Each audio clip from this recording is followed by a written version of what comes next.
Hey everybody, what's up and welcome back to today's video guys, and today guys I'm going to be showing you how to send a Google form with a description. This is a very simple thing to do, so make sure that you watch this quick and easy video to the very end and follow my steps correctly so you can make sure that this works the same for you and you can do this yourself.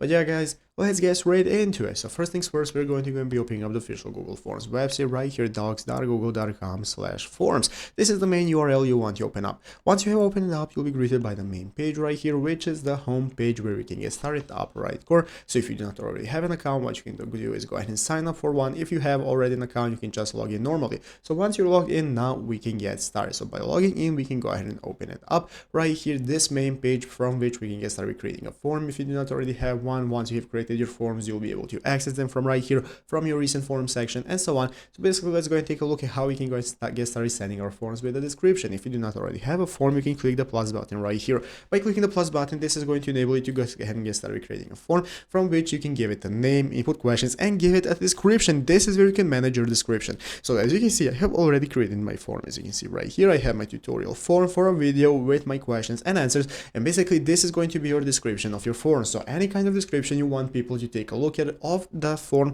once they open it up, you can go and manage it right here. So you can input any kind of description you want, you can input any important details and so on. So once you have inputted your description, now we can get started sending this form to people. So to be able to send the form, you want to publish it first in the upper right corner by clicking the publish button. By clicking the publish button, you can click publish, and this is now going to turn the form public. Anybody with the link will be able to access it. And now just click this copy responder link option right here. This is going to copy the responder link of the form that you can send to people, and once they open it up, they're going to go and be able to take a look at your form as well with the description to know what they have to fill out, and basically that's how you get started. So I hope this video was helpful. If it was, make sure to leave a like and subscribe to the channel. So guys, thanks for watching, take care and bye.